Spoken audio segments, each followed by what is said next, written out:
Well, folks, it is Theater Thursday, and we are talking about the witty and vivid stage adaptation of Barbara Ehrenreich's best-selling novel, Nickel and Dimed, or Not Getting By in America. We are here with the director and star, Colleen McClure, who is in costume. She didn't just come from her job. No. This is your wardrobe. My Talking costume. about that in a second. Along with Brian Hansen, a very seasoned director here in the Duke City. Guys, thanks for joining us. Thank you, Jim. Thank you. So let's talk about the show. What is it about? I mean, obviously by the title, I think it seems like it's very relevant this day and age. Absolutely. The play is in fact an adaptation of a book, and the book is based on Barbara Ehrenreich's attempt to find out how it was to try to live at entry-level work.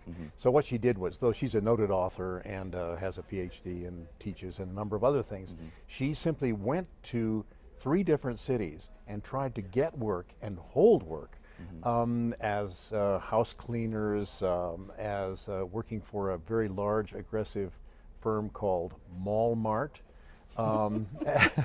and as a waitress and a number of other things. Right. And what she found out was how difficult it is to be in the working poor in America.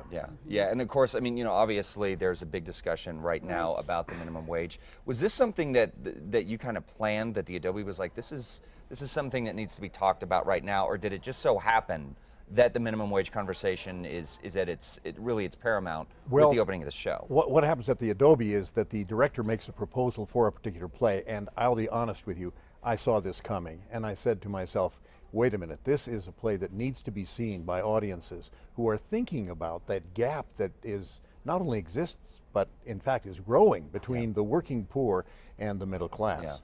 So yes, the answer is this was planned. This was planned. Okay, so Colleen, you play Barbara. Tell us a little bit about this woman and the character from the book and how it translates to the stage and your interpretation of it. Well, basically, she is a much lauded author. She's member of the Glitterati, and she writes for Harper's.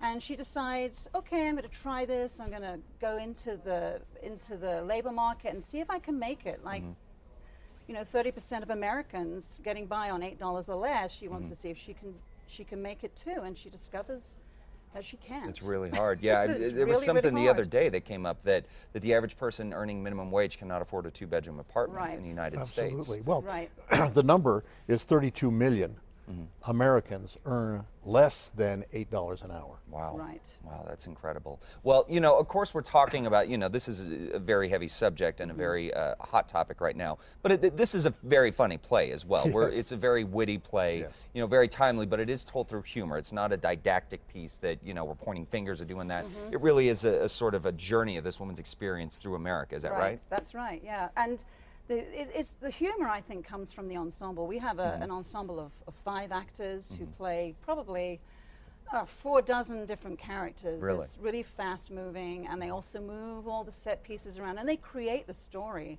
And they are the ones, I think, that bring most of the humor. I mean, she also laughs at herself in the way she can't really communicate very well, and she also laughs at the fact at the beginning that she's cheating a little bit by, if she's hungry or the next meal's in question, she'll take out her ATM card and cheat, you know. By the end, she realizes that she's a fake, and so she tries to really get involved. But the humor does come from a lot of these really great actors. We have a wonderful ensemble, very talented ensemble, who can play these incredible, beautiful actors. I mean, beautiful characters. So it's got a large cast of characters, a smaller ensemble of actors. Did you find it challenging? Of course, the Adobe Theater, a wonderful black box theater here in Albuquerque, been here for a long time. Did you find it challenging to work within a small space like that, telling a large story? Absolutely. And one of the things that happens is, I don't know what the total number of scenes is, but it's, I should know, I suppose. But let's say that it's 20 scenes.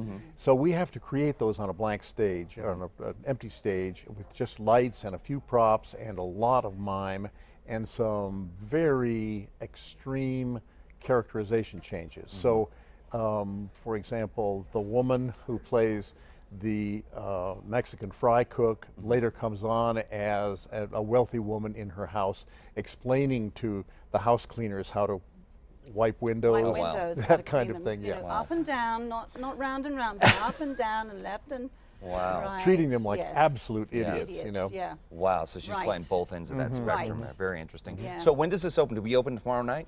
No. We opened last week. Oh, you opened last week, Yeah, okay. we were playing for 4 weekends. Okay. So this is tomorrow night opens our second weekend, and then we play through the 5th of October. Okay, that's a great run. That's a nice, yeah. healthy run. Okay, Right. so there you see Fridays, Saturdays at 8, Sundays at 2 p.m. Is that right? That's right. Okay, fantastic, folks. Well, for information on this, on how to get tickets, and again, if you haven't been to the Adobe Theater, go. It's a fantastic theater, and really this sounds is. like the Beautiful perfect venue. show to Yeah. see Yeah. in that Right. venue. All right, head over to krqe.com. We will have links. Guys, thank you.